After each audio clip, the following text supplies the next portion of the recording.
to sign up for our newsletter at carrieharrison.com, and there you're going to get a transcript of this entire show, plus access to clips and stuff that we simply can no longer do on the radio. And we've talked about that a million times. Why?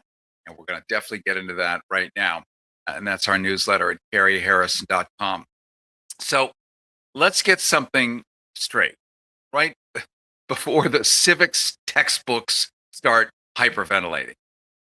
What we're going to talk about is not conspiracy. It's a supply chain. It's not a shadowy cabal. It's a frequent flyer program. And it doesn't just start with a jackboot. It starts with a training seminar, a PowerPoint deck, and a complimentary bottled water. For years, thousands of American law enforcement officers, including the kind with medals, pensions, and a deep emotional attachment to authority, have been quietly hopping on planes to Israel. Since the early 2000s, by the way. And they didn't go there for hummus. They didn't go there for archaeology, for training, for policing, military style, crowd control, surveillance. Who'd ever thought we'd ever talk about Minnesota ever? But here it is, right now, the belly button of all things to come. Population management is what they were being trained for. How to pacify people without calling it pacification. Think of it as a professional exchange program. You bring your badge, we'll show you how to run a neighborhood like a spreadsheet.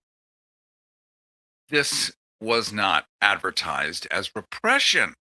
It was sold as best practices because nothing travels faster across borders than a technique for controlling human beings while still calling yourself a democracy. And one of those techniques land back home.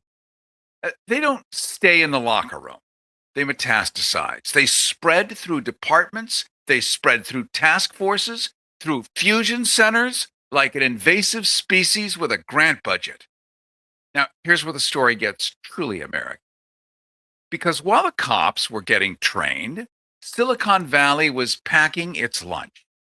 The hoodie class, those soft-spoken monks of disruption. They weren't asking whether this apparatus should exist. They were asking how fast they could scale it. And they didn't bring ideology. They brought infrastructure. And infrastructure is ideology that doesn't have to argue. There's a woman named Sophia Goodfriend. She nailed it. U.S. companies, and this is in The Intercept, she says U.S. companies sharpened their surveillance tech in Israel and brought it home like a souvenir, except instead of a snow globe, it's your metadata, your movement history, your social graph, your insomnia, your browsing habits, and that weird text you sent at 2:17 a.m. and you forgot about, but the database didn't. We're really kind of exploring digital hygiene today. Whatever you do out there, it's permanent. And it's being reviewed, and it's being gobbled up, and it's being turned into your dossier. You, the listener, you, yes, yep, you. Mildred, stop. Put that down. Yes, you. And I know you're just exchanging recipes. Maybe somebody doesn't like that white flour.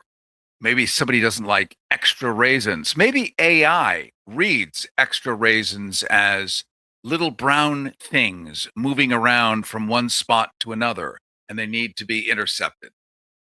By 2015, firms like Babbel and Palantir were already feeding ICE the raw material of modern power. Data. Not just data, relational data. Who do you know? Who do you talk to? Who do you stand near?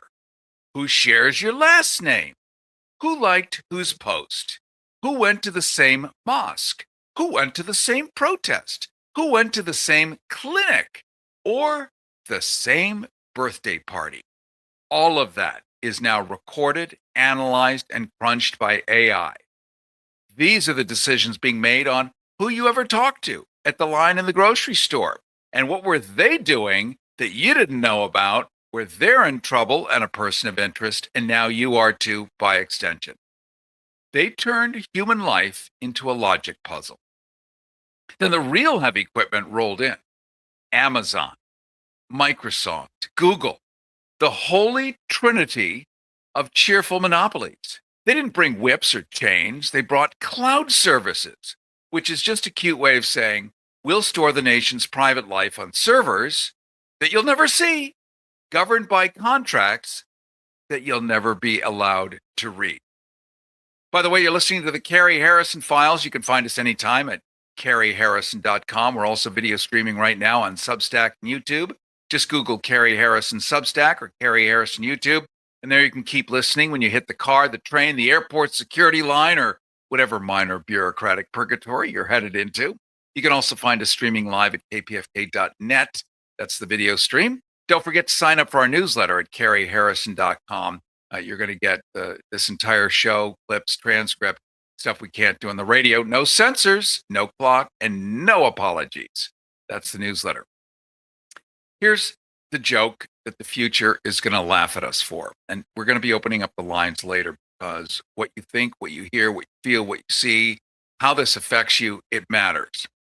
The joke for the future, or that the future is going to laugh at us for, is where AI fails technically, it succeeds ideologically.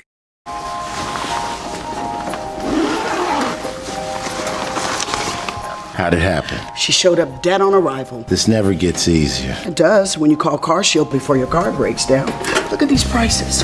The camshaft, transmission, engine. Don't people know? A plan through CarShield could protect up to 5,000 parts and systems. You hate to see it. An out-of-warranty car is going to break down eventually. Right, which is why they need a plan through CarShield. Best of all, you'll get access to CarShield's concierge service, who can even help you find a mechanic near you. They're notifying the family. Poor guy. He doesn't even know what's coming. Another victim of senselessly expensive repair bills. Can't save them all. But we can keep trying. Didn't have to end this way. If he'd have just called CarShield before his car broke down. Exactly. CarShield has an A rating with the Better Business Bureau and was voted America's most trusted auto protection company. It's time to call CarShield now. Call 800-786-8390. 800-786-8390. Call 800-786-8390. Okay, you're going to have to think about that for a second while I sip my instant coffee. Listen, I would have a nice brewed one, but where I am right now in Mexico writing this book, they ain't nothing but instant coffee. And I'm going to say, good. Why not? If I keep saying it, I'll believe it soon. Kind of what we're talking about here. So where AI fails technically and succeeds ideologically, AI doesn't have to be right. It just has to feel inevitable. Isn't that how you're being presented with AI? It's inevitable. It's not going away. It's true. It's like Walmart. You can just say, well, I'm never going to shop at Walmart. That'll show them. Walmart's not going to go away because you're not shopping there. It's not going away. It's just going to get bigger. So how do you cooperate or coexist with Walmart without empowering it, as opposed to just blow it off?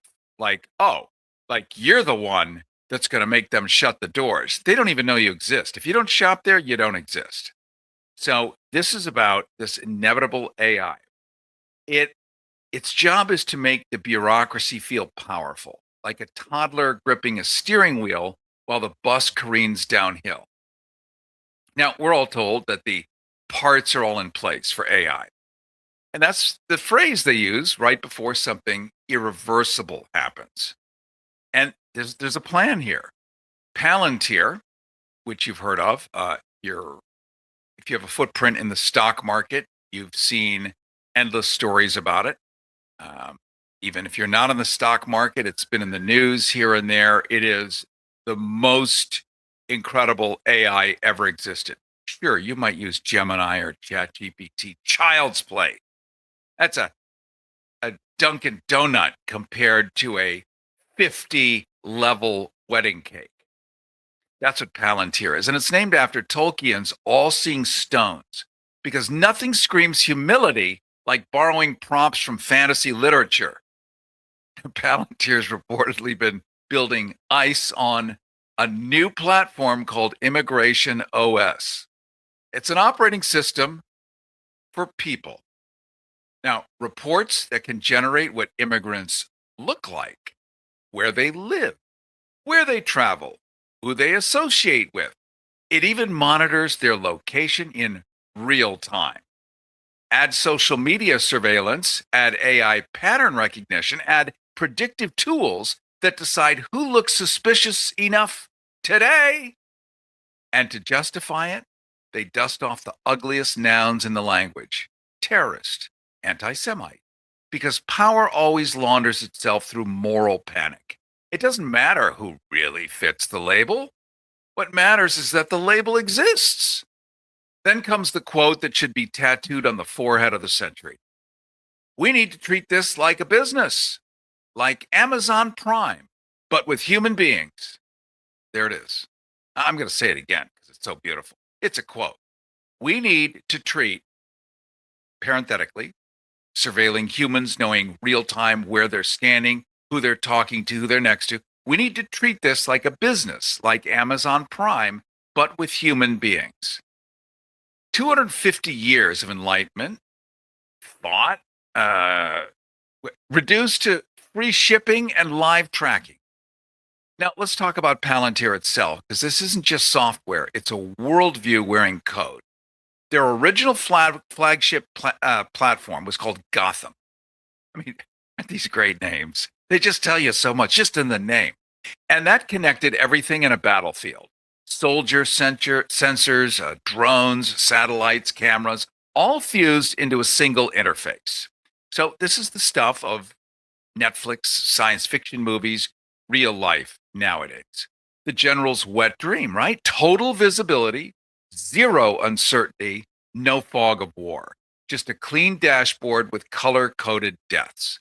Every general in history would have sold their mother for this. And then Palantir did what all powerful technologies do: it leaked. They rolled out AIP, or Artificial Intelligence Platform, a system that lets users tailor large language models. That's what AI is. It's a large language model, also known as an LLM. It lets users tailor these large language models into private and public data. Translation: bring us your secrets. We're going to make them actionable. Suddenly, the customer base explodes. Not just the military, banks, oil companies, insurance firms, rental cars. Citibank, BP, AIG, the one that insures your mobile phone, Hertz. The same tools that map insurgent networks now map customers, now map employees, now map citizens. The wall between battlefield and boardroom doesn't crack, it dissolves. War comes home. War takes off its helmet and starts doing performance reviews. And presiding over all of this is Alex Karp, the philosopher warrior CEO, the Patagonia wearing prophet of system transformation. He talks like he's rewriting scripture, talks about rebuilding institutions, about destiny, about noble warriors of the West. And if you don't think that the recent clobbering of about a third of the federal government isn't part of this plan, it is part of this plan to transform everything into a technocracy. And you don't need workers when it can all be done by AI. And the workers that are needed to do physical labor still, maybe pick some strawberries or something that machines can't brilliantly do yet, they will be willing to work for a nickel an hour just to eat. And this is published on Project 2025. Right there. And I know so many of you have bothered to look at it. So what we're doing is examining what's actually set up and what's actually happening, taking it from theory or science fiction to here's what's happening on the ground today. So you could strip away the rhetoric and what Alex Karp is selling as algorithmic supremacy.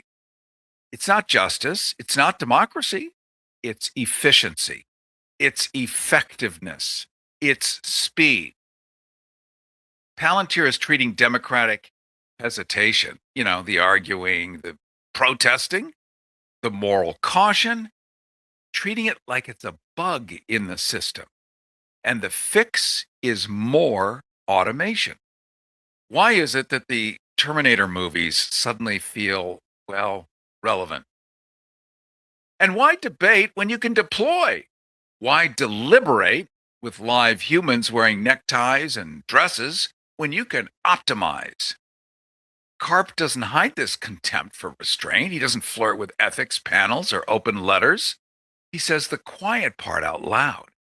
Palantir is here to wage war on inefficiency, on bureaucracy, on enemies, foreign and domestic. And this isn't about tools, it's about inevitability. He's not saying, here's an option. He's saying, this is the future. Get out of the way. We are going to literally build God. And God will continue to delete anything that is inefficient. And if you're a live mammal listening right now, we're pretty inefficient. We get sick, we get colds, we get moods. Inefficient, unlike a mechanical creature. Wall Street loves him for this. Loves him for this. By the way, you're listening to the Carrie Harrison Files. You can find us anytime at carrieharrison.com. We're also video streaming right now on Substack and YouTube. Just Google Carrie Harrison Substack or Carrie Harrison YouTube, and you can keep listening when you hit the car, the airport security line, the train, whatever bureaucratic, slow, inefficient purgatory that you're headed into, which might include the grocery store. You can also find us live streaming video at kpfk.net. And don't forget to sign up for our newsletter at carrieharrison.com. There you're going to get a transcript of all of this. You can take your time and read it, plus look at the gorgeous illustration that's in there, plus see the gorgeous handiwork of the great Renee Yawarski, who is the technical director of this video broadcast. Now, back to Palantir. It's one of the most highly valued defense contractors in American history. It's trading at obscene multiples because nothing excites investors like permanent conflict and recurring surveillance revenue. 10 years ago, we used to talk about this. 50 years ago, 80 years ago, 60 years ago, the military industrial complex. Well, that's just a whim now, isn't it? It's here. It is baked in. There is no alternative. Recurring surveillance revenue from permanent conflict. And they're delivering to Wall Street.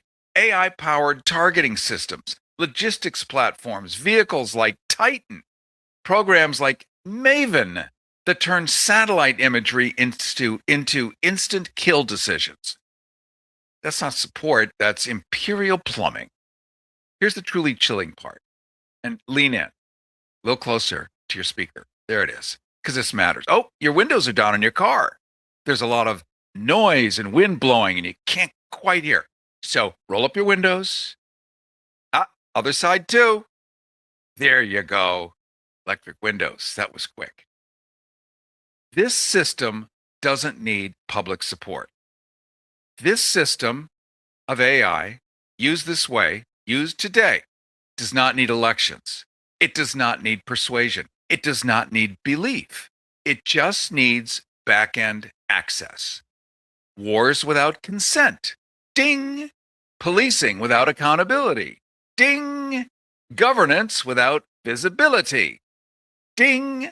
Morality outsourced to code. Human judgment replaced by scoring systems. And life reduced to probability. If Orwell warned us about Big Brother, this is worse, because nobody's screaming. There's no banners, there's no parades, no goose-stepping theatrics that we've seen in historical references, just quiet procurement contracts that happen without you knowing about it. The votes barely happen, it's just automated now. Quarterly earnings calls, and a calm voice telling you this is all for your safety. Yeah, you heard that yesterday, didn't you? And the day before, and the day before. Sip of coffee. Actually, it's a very good instant coffee, if there is such a thing. I think I found the good instant coffee. The most dangerous thing about Palantir and Alex Karp isn't that he looks like a villain. He looks reasonable. He quotes scripture. He wears fleece, for God's sake. He sounds like your smartest professor after office hours. But behind the affection is a man laying track for a future where dissent is a glitch, where ambiguity is a flaw, and the human being is just another inefficiency to be engineered out. So, while whatever's left of the legacy media is fixating on loud demagogues throwing tantrums on camera, we know who that is. Keep your eyes on the quiet architecture being poured beneath your feet. Because the future isn't being shouted at you, it's being installed. And Big Brother doesn't shout, Big Brother doesn't threaten, Big Brother codes. All right. Wasn't that lovely? Don't you feel better? I'm so sorry, but I get so many emails, so much stuff. Explain this. What is this? This is what it is. So, just to recap, live real-time tracking of everybody. Yes, it's supposed to be immigrants, but no, it's everybody. The cloud that you put all your data in, backup, me too. I mean, really, where am I going to put like 12 terabytes of stuff unless I start walking around with giant external hard drives in a knapsack? You know, this is the convenience of the cloud for $10 a month. And even though I'm told end-to-end encryption and, click our privacy policy, this is shared now. AI sees everything I've ever done, every image I might have downloaded. You too. Maybe you downloaded videos. Whatever it is no longer not known. And it is going to matter. It is mattering if you're an immigrant. It always starts with the immigrants, just like it did in Germany. And then it moves inward toward the general population, which is where we're seeing it actually happening now. We're going to open up the phones in just a second after we pause, because I want to hear from you. I want to hear if you've ever wondered when security quietly turned into surveillance, when convenience turned into control, and when nobody bothered to ask your permission. This is your segment. Where do you see it showing up? Do you see it showing up at work? At your work? Do you see it showing up at the border? Do you see it showing up in policing? Do you see it showing up in tech? Do you see it showing up in your daily life? Call in, push back, push harder. 818-985-KPFK. Those are your Harrison hotlines. 818-985-5735. Don't go anywhere. You're listening to the Carrie Harrison Files, and this is where you enter the story. You listen? Well, it's still legal. The Carrie Harrison Files. CarrieHarrison.com. If you're over 62, living alone, and have received a collection letter from the IRS, stop what you're doing and listen. You need someone that you can lean on and that will fight for you. Hi, I'm Matt Levy. I'm the founder of Ovation Tax Group. Every single week, we get thousands of American taxpayers the help that they deserve. The IRS is now more aggressive and efficient than ever at tracking down people who owe back taxes and have unfiled returns. They could already be preparing to seize your assets, including your pension, 401k, home, or even your Social Security.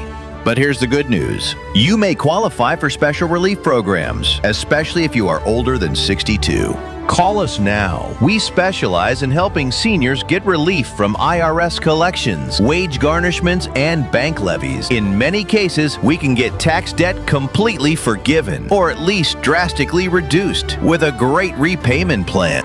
Call us. We'll protect you, we'll fight for you, and we'll win for you. We're Ovation Tax Group.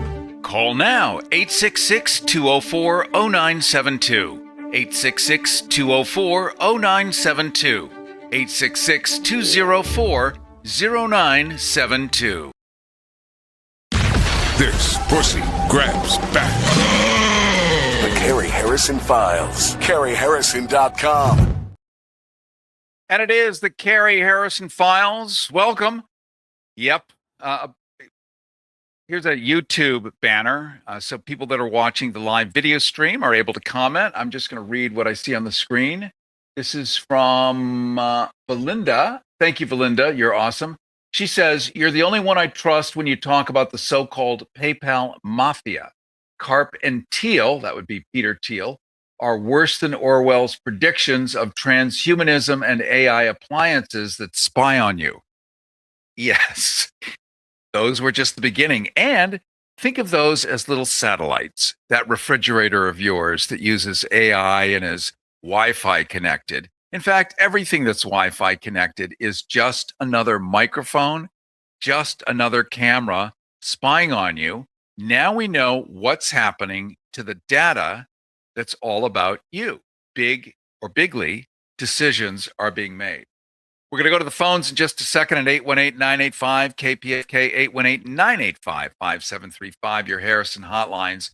I'm just going to recap. If you're joining us right now, this is the Carrie Harrison Files. We're live streaming on YouTube and Substack. Simply Google Carrie Harrison YouTube or Substack, also LinkedIn, pretty much everywhere. If what I've been talking about feels familiar, if any of it makes your stomach tighten just a notch, then this part is for you. Because what we're talking about isn't abstract. It's not theory. It's not sci-fi. It's not someday. It's already installed. This is why you need to know. It's about practicing digital hygiene. So when you take a shower, take a digital shower afterwards.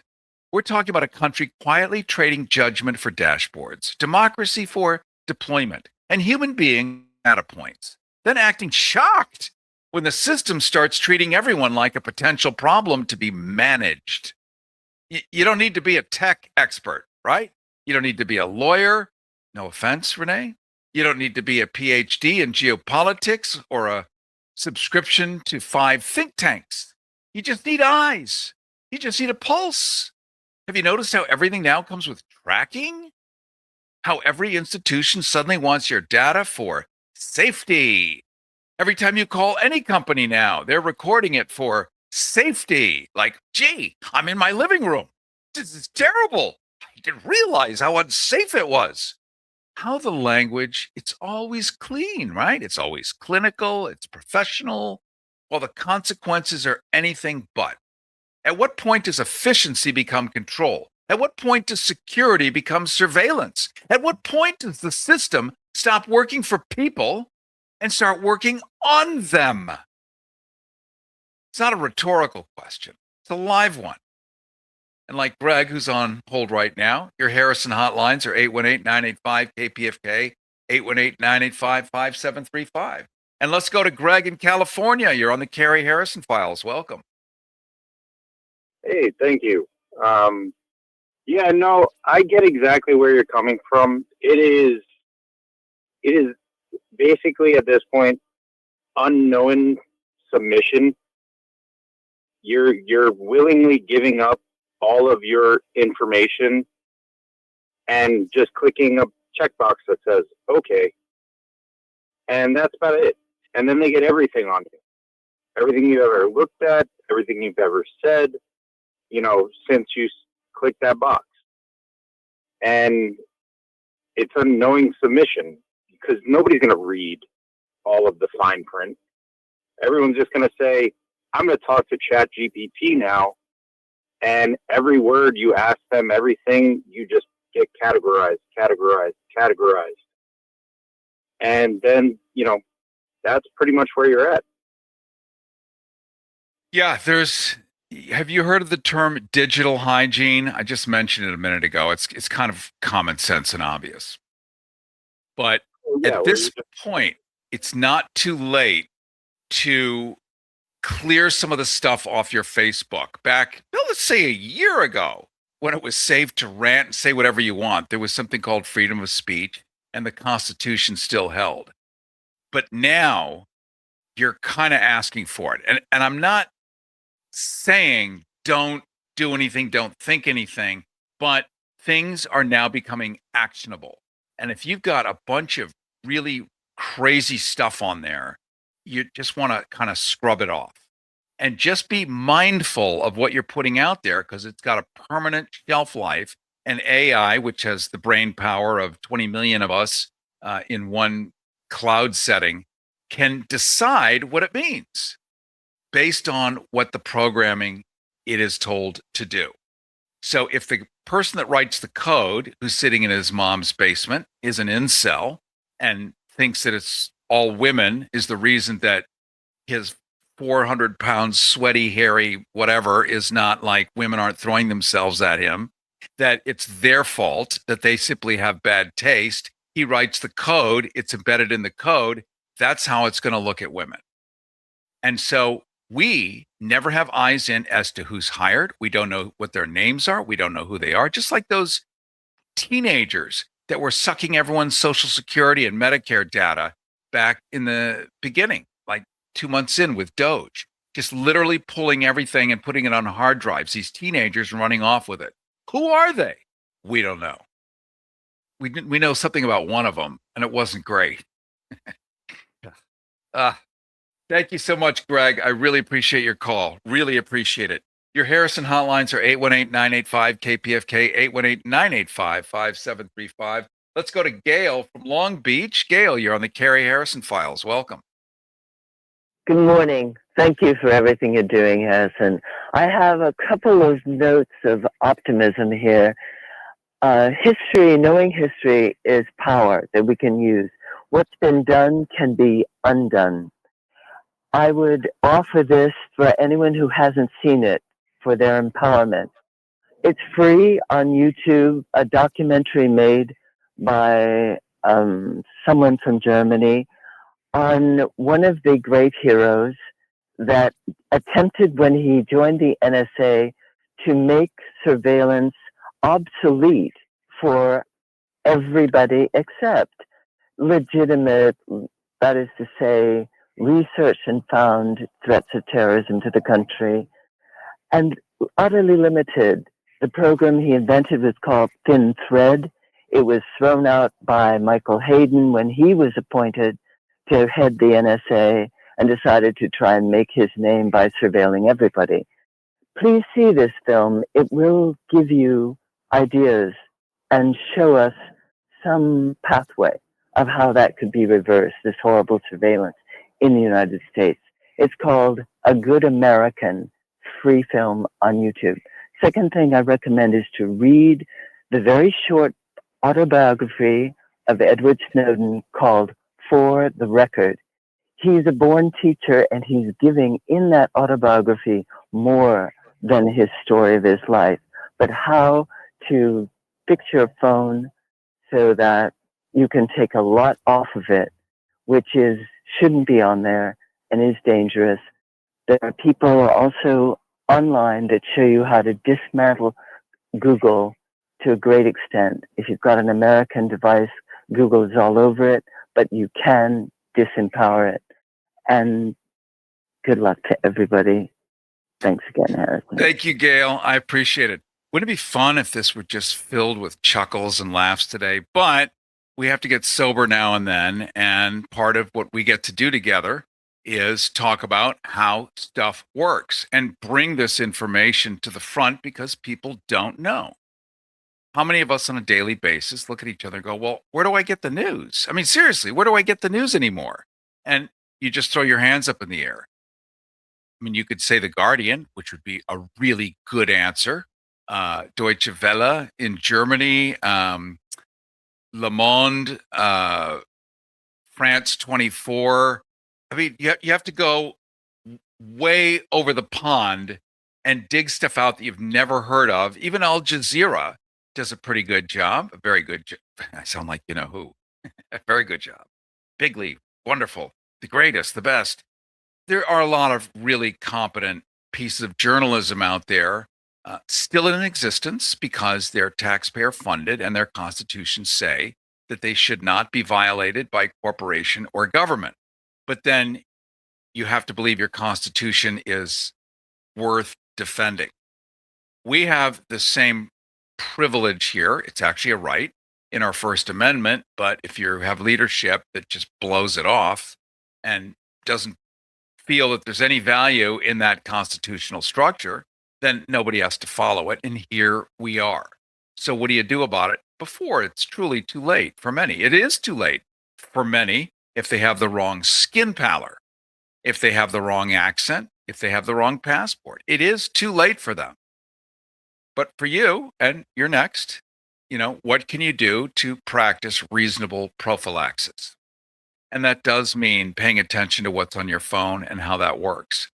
There's an organization that we had on before, 3 months ago, I think, called the Electronic Frontier Foundation, EFF, probably.org.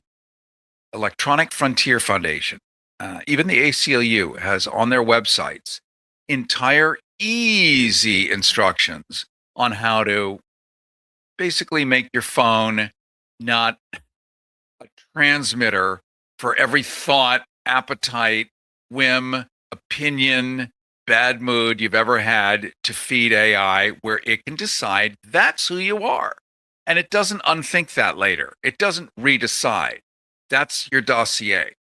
So you really need, your phone is your big brother. It's your Orwell's eye walking around your pocket. You want to make sure that that thing is minimally participating in ways that you don't want.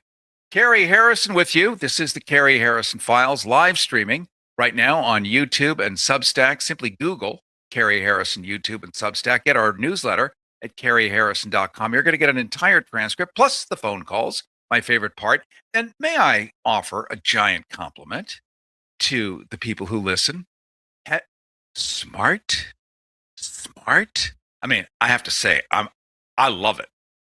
If I'm around smart people all day, I actually feel better. I have more hope when I'm around knuckle walking, mountebanks and hominids and hispidolites. It does not give me hope because they're the guardians of the things that I believe in, and they ain't guarding it because they don't know it's missing or they don't know that it's being crushed.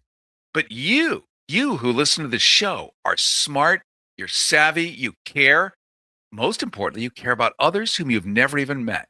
That's the key to good humanity. And I know there are tens and tens of thousands of us out there. So I am super grateful. I'm going to make an analogy. We're going to go to the phones in a second, probably take another pause. Yeah, we're going to take another pause. I want to talk a little bit about the guy in charge. We don't say his name, but he is an almost direct clone of the German Emperor, Kaiser Wilhelm II. Unbelievable. And was it Gail who said, or Greg, I think it was Gail, that if you understand history, then you can more easily predict the future. I believe Chomsky also said that in the Chomsky way.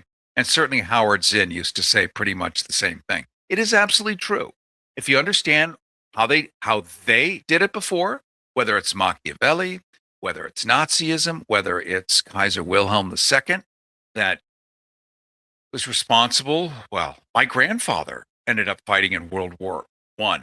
I have pictures of him in 1917 in the trenches, and I have his personal diary and letters that he wrote to his parents about dragging horses to keep them alive, and they were just horse corpses. This one guy caused it. And we're going to get to that in just a second, plus take your calls, because if you understand the personality, you can work with it, work around it, predict around it, and survive and flourish. This is Carrie Harrison, and this is the Carrie Harrison Files. Smells like fish. Tastes like chocolate. It's the Carrie Harrison Files. CarrieHarrison.com.